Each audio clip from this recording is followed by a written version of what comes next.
तो hello friends, तो आज की वीडियो होने वाली है हमारी कान की संरचना के बारे में। ठीक है, स्ट्रक्चर ऑफ ईयर। तो आज की वीडियो में हम कान की बाहरी संरचना, ठीक है, मध्य की संरचना, आंतरिक संरचना, उसकी कार्य, ठीक है, वो कैसे काम करता है उसके बारे में हम पढ़ेंगे, डिटेल से पढ़ेंगे।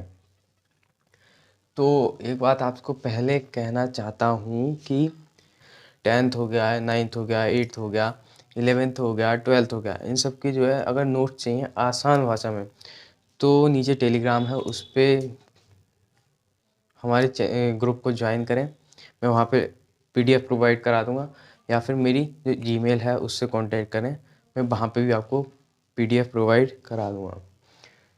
तो चलते हैं वीडियो की तरफ। तो सबसे पहले देख लेते हैं कि रचना की दृष्टि से कान को 3 भागों में बांटा गया है। जो रचना की दृष्टि है, ठीक है, जो उसका स्ट्रक्चर है, ठीक है, जो जैसे हमारा कान पूरा है, ये हमारा पूरा कान है, ठीक है, तो इसके स्ट्रक्चर के हिसाब से जो बाहर की साइड है तो उसे कह दिया बाह्य कान। जैसे कि नाम से पता चल रहा है, बाह्य कान का मतलब हो गया बाहर का कान जो हमें दिखाई दे रहा है। मध्य कान मतलब वो बीच का जो इसका भाग होगा उसे कहेंगे हम मध्य कान। अंतः कान इसका कैप हो गया, ठीक है, ब्लैक पार्ट जो है इसका अंतः कान हो गया, मतलब अंदर की साइड जो स्थित है। क्लियर। अब सबसे पहले देख लेते हैं इसकी जो बाह्य कान है उस वो क्या है। ठीक है, तो यह कान का सबसे बाहर का भाग है जो 3 भागों में होता है। कान का सबसे बाहर का पार्ट है जो कि 3 भागों में होता है, जो कि हमें आंखों से भी दिखाई देता है। सबसे पहला आता है पिन्ना। पिन्ना मतलब कि ये जो हमारा कान के ऊपर का हिस्सा है इसे कहते हैं हम पिन्ना। ठीक है, यह वह भाग है जो बाहर से दिखाई देता है, यह सिर के किनारे पर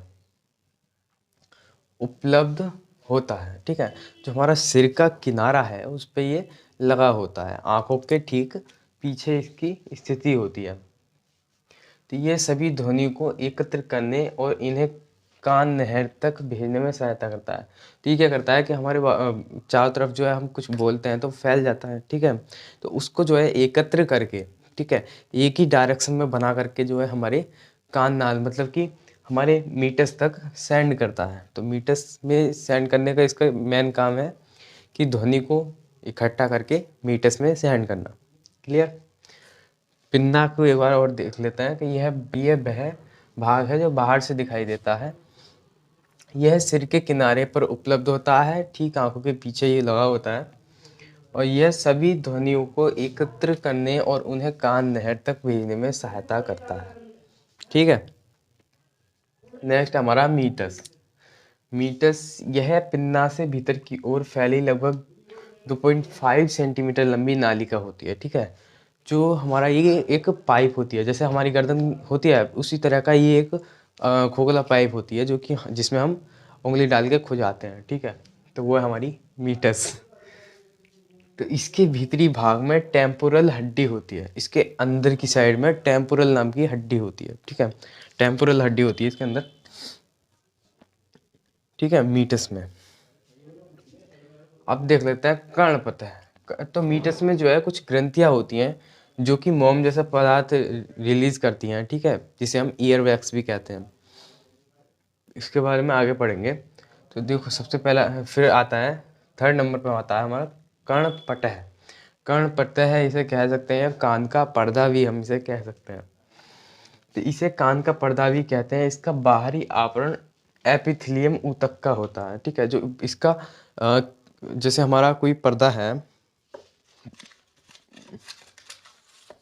बेसिकली ये पेपर है, गोल गोल कुछ मिल जाए,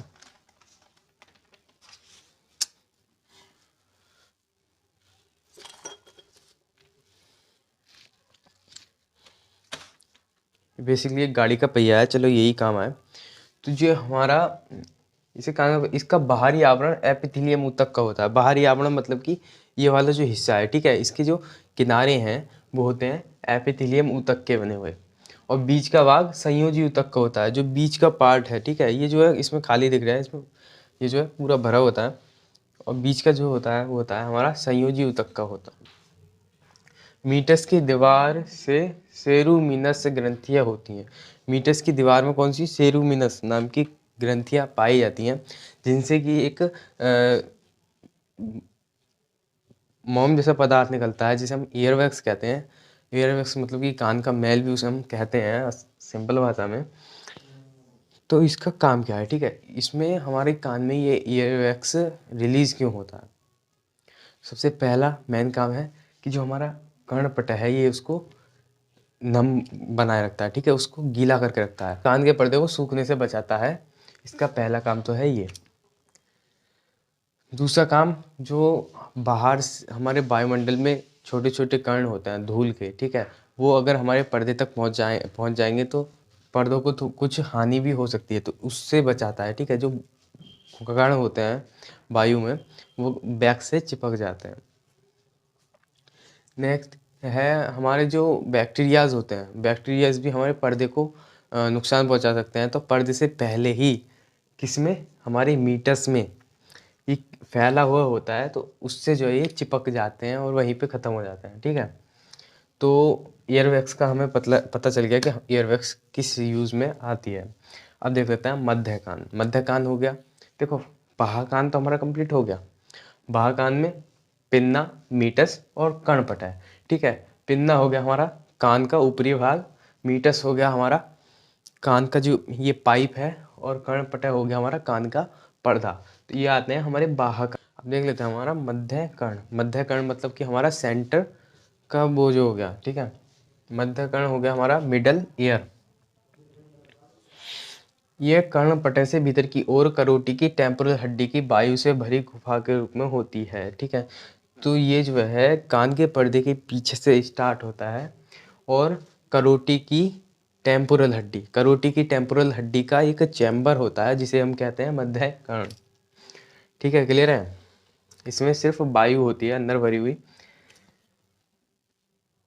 अब कर्ण गुहा यूस्टेकी नली द्वारा मुखाग्रसनी में खुलती है, ठीक है। तो ये जो यूस्टेकी नली होती है, ठीक है, यूस्टेकी नली जो होती है इसकी वजह से हमारे कान के अंदर जो हम दवाई डालते हैं ना, वो हमारे गले तक पहुंच जाती है, ठीक है। जैसे हम कान के अंदर दवाई डालते हैं तो हमारा मुंह भी कड़वा हो जाता है, तो इसी यूस्टेकी नली द्वारा जो है वो हमारे गले तक पहुंच जाती है। मध्य कर्ण की गुहा दो छोटे छोटे छिद्रों द्वारा आंतरिक कर्ण की गुहा से भी संबंधित होती है, ठीक है। तो मध्य कर्ण जो है, जो आंतरिक कर्ण से संबंधित होता है वो होता है दो छेदों के द्वारा। जो ऊपर की साइड एक छेद स्थित होता है उसे कहते हैं ओविल विंडो, और नीचे वाले को राउंड विंडो, ठीक है। ओविल विंडो का मतलब हो गया ये अंडाकार होती है, और राउंड विंडो का हो गया ये बिल्कुल गोल होता है, ठीक है। तो इसमें तीन छोटी छोटी अस्थियां पाई जाती हैं, ठीक है। कान के अंदर जो अस्थियां होती हैं वो तीन होती हैं जो कि इसमें पाई जाती हैं, ठीक है। इसी के अंदर जो हमारी तीनों अस्थि लगी हुई होती हैं। सबसे पहली है मेलियस, ठीक है। मेलियस जो है इस सबसे बड़ी हड्डी होती है। सबसे बड़ी हड्डी मतलब कि जो कान होता है, कान के अंदर जितनी भी हड्डी होती है उनमें सबसे बड़ी होती है। हथौड़े के आकार की अस्थि होती है। जो हमारा हथौड़ा होता है ना, ऊपर से चौड़ा नीचे को पतला, तो उसी तरह की ये हड्डी होती है। दूसरा है इनकस। इनकस नाम की हड्डी होती है, यह निहाई के आकार की होती है। निहाई के आकार का मतलब कि जो हमारे लोहार होते हैं उनके पास एक यंत्र होता है जिसका नाम है निहाई, तो ये इसी के आकार की होती है, ठीक है। ये निहाई जैसी दिखाई देती है। हम नंबर 3 पे हमारी स्टेप्स। स्टेप्स सभी जानते होंगे, मानव शरीर की सबसे छोटी हड्डी होती है स्टेप्स। यह जो है कान के अंदर सबसे छोटी हड्डी है। यह घोड़े के रकाब के आकार की होती है, ठीक है। जो घोड़े का रकाब होता है ना उसके आकार की होती है। जैसे रकाब में छेद होता है ना बीच में, ऐसे ही इसमें छेद होता है, त्रिकोण छेद, ठीक है। त्रिकोण मतलब कि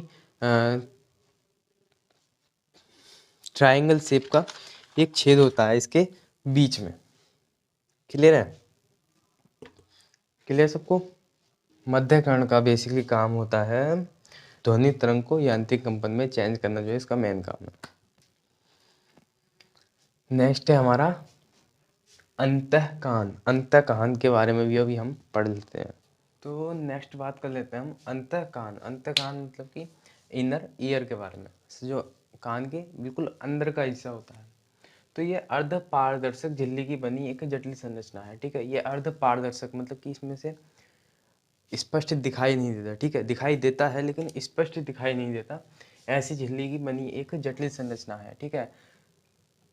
जिसे काला गहन कहते हैं, जिसे काला गहन कहते हैं, ठीक है। जिसे काला गहन कहते हैं, ये बेसिकली जो सभी ने देखा होगा गहंगा, गहंगा देखा है सबने। तो कुछ गहंगे या शंख के जैसी संरचना होती है, ठीक है। इसका अधिकांश भाग संकरी कैनल्स, संकरी कैनल्स, ठीक है। इसका अधिकांश भाग संकरी कैनल्स का बना होता है। इसके मध्यवर्ती भाग में दो थैलीनुमा बेस्म, यूटिकुलस तथा सैकुलस, ठीक है। इसका अधिकांश भाग जो है, जो ये उसका जो ज़्यादा से ज़्यादा भाग है, ठीक है, जो इसके पार्ट्स बने हुए हैं वो हैं कैनल्स के बने हुए। कैनल्स के मतलब कि नालिकाओं के, ठीक है, नालिकाओं के इसके बने हुए भाग हैं। इसके मध्यवर्ती भाग में दो थैलीनुमा बेस्म, ठीक है। इसका जो मध्य का भाग है उसमें जो है दो थैलीनुमा बेस्म मतलब कि दो थैलीनुमा कक्ष होते हैं, ठीक है। कक्ष मतलब चैम्बर होते हैं जो जिनका नाम है, सबसे पहले का नाम है यूटिकुलस तथा दूसरे का नाम है वैक्यूलस। तो ये जो है इन दोनों को मिलकर के क्या बनाता है, सेक्युलो यूट्रिकुलर कैनल्स द्वारा एक दूसरे से जुड़े होते हैं, जिसे यूट्रिकुलर से तीन अर्धवृत्ताकार नालिका निकलती है, ठीक है। तो जो हमारा यूट्रिकुलर्स होता है उसके अंदर से तीन अर्धवृत्ताकार नालिकाएं निकलती हैं, तीन कैनल्स जो है इसमें से निकलती हैं, ए, बी और सी। तो देखो सबसे पहली है अग्र अर्धवृत्ताकार नलिका, जो सबसे पहले सबसे आगे की साइड होती है, आधे गोले की तरह नालिका होती है, उसे कहते हैं एंटेरियर सेमी सर्कुलर कैनल, ठीक है। दूसरी होती है पश्च अर्धवृत्ताकार नलिका, posterior semi circular canal. Cochlear नालिका मतलब कि जो हमारी कॉक्लियर नालिका है, शंख के जैसी दिखने वाली नालिका है, उसके कुंडल, कुंडल मतलब कि जो उसके नालिका के गोल गोल रिंग्स टाइप हैं, ठीक है। तो वो लचीले लिगामेंटों के द्वारा एक दूसरे से जुड़े रहते हैं। तो वो एक लचीला लिगामेंट होता है, ठीक है। जैसे कि इनको जोड़ने के लिए एक लिगामेंट का यूज़ करते हैं जो कि होता है लचीला, ठीक है। एक दूसरे से जुड़े होते हैं। यह अपनी चारों ओर के अस्थि कोषों से इस प्रकार जुड़ी रहती हैं कि अस्थि कोष की गुहा दो कक्षों में बढ़ जाती है, ठीक है। तो ये जो है अस्थि कोषों से, ठीक है, जो इनकी अस्थि कोष हैं तो उनसे कुछ इस तरह से जुड़ जाती है कि इनकी जो है दो गुहा बन जाती हैं, एक ऊपर की साइड एक नीचे की साइड, बीच में हमारे अस्थि कोष, ठीक है। इनके ऊपरी भाग को स्केला वेस्टिबुलाई, जो ऊपर का हिस्सा है उसका, ठीक है, उसको कहते हैं स्केला वेस्टिबुलाई। और तथा नीचे के जो नीचे का हिस्सा है या नीचे का जो कक्ष है उसको कहते हैं मध्य कर्ण सोपान, ठीक है। जो नीचे का कर्ण है वो नीचे का है उसमें उसे कहते हैं हम एम्पुला,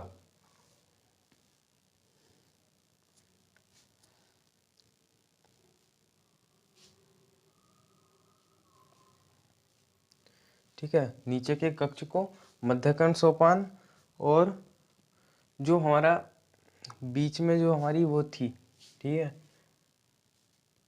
अस्थि कोष था, तो उसे हम कह देते हैं मध्य में एंडीलिम्फ। क्लियर है। आई होप कि आपको कहानी की संरचना समझ में आई होगी। तो फिर मिलते हैं नेक्स्ट वीडियो में, तब तक के लिए बाय। वीडियो पसंद आए तो कर देना लाइक। मिलते हैं नेक्स्ट वीडियो में, बाय बाय। हो गया तेरे